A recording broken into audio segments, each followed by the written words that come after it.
Hello guys, welcome to my channel. The less is more. So today we will discuss an editorial from Indian Express on the recent budget presented by the Honorable Finance Minister Miss Nirmala Sitharaman. Okay, so let's start the editorial directly. Title of the editorial is about popularity, not populism.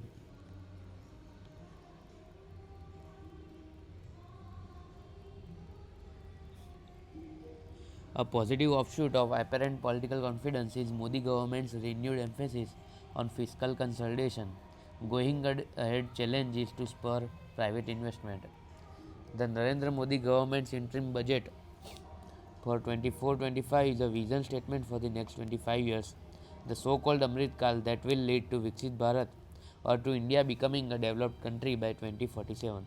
What it also seems to underline arguably is the ruling party's confidence in its own prospect of coming back to power in the April-May national elections. One indication of this is no new welfare schemes or income tax giveaways. This is in contrast to the last interim budget for 2019-20, which saw the launch of the Pradhan Mantri Kisan Samman Nidhi program, delivering direct income support of 6,000 per year to all farm households in the country. In fact, the scheme was implemented with retrospective effect from December 2018, thereby translating into a huge pre-election swap. Also, the tax liability on individuals with annual income of up to rupees 5 lakh was completely waived off, along with an increase in the standard deduction for salaried persons. This interim budget, by contrast, has not witnessed any increase in the PM Kisan transfer. There was wide expectation of its going up to 9,000 per year or any tinkering with income tax rates or slabs. In short, it has been a simple vote on account exercise seeking Parliament's approval for routine expenditures till the next full fledged budget is presented. The Modi government has not seen the need for any populist measure ahead of Lok Sabha polls in 2024, unlike in 2019, when it was perhaps more uncertain of the outcome, especially after losing assembly election in the three major Hindi heartland states. A positive offshoot of the apparent political confidence is the Modi government's renewed emphasis on fiscal consolidation. Not only has the centre's gross fiscal deficit in the revised estimate of 2023-24 fallen below the budget target, both in absolute terms, it is expected to decline even more sharply to 5.1% in the coming fiscal year.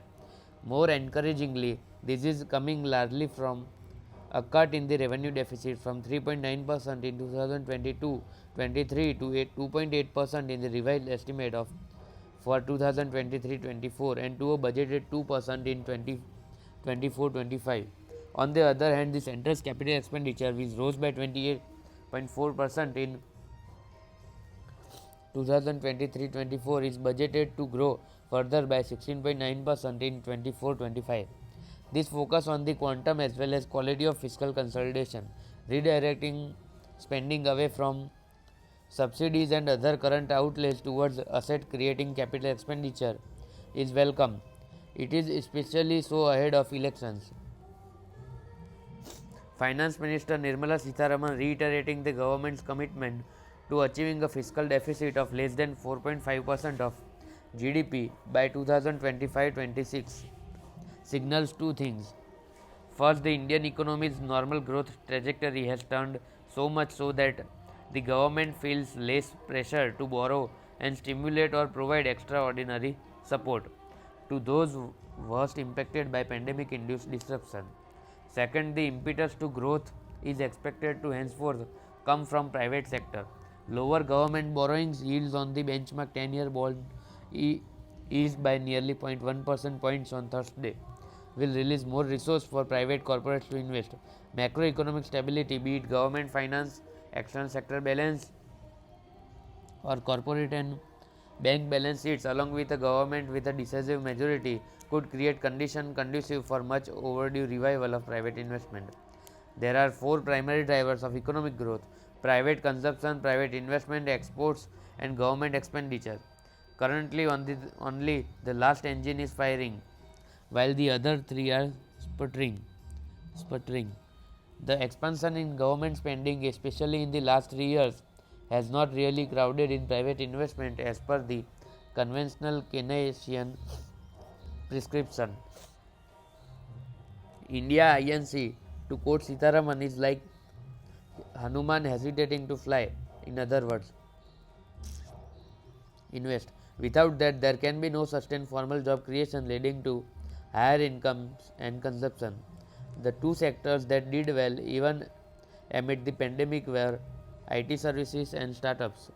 The five big IT majors TCS, Infosys, Wipro, HCL, and Tech Mahindra alone registered a jump in their total employee headcount from 11.5 lakh in March to over 16 lakh in September 2022 on the back of increased digitization even from business that were traditionally based more on physical contact.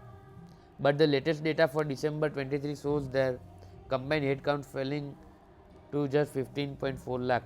It has been worse in the case of startup which are facing a funding winter following the drying up of easy money from ultra low global interest rate,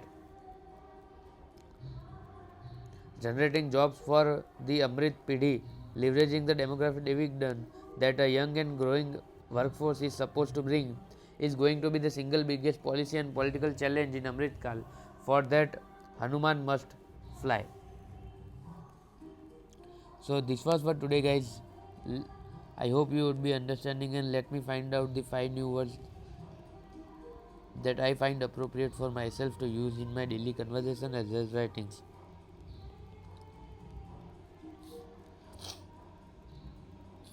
Apparent, which means which is being seen or which can be seen. Second is renewed. Third is emphasis.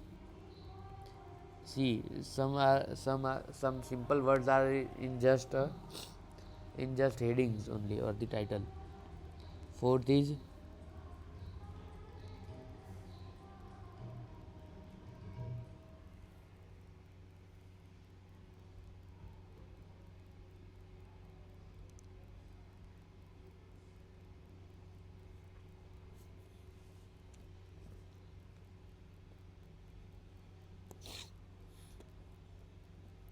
in contrast, and fifth is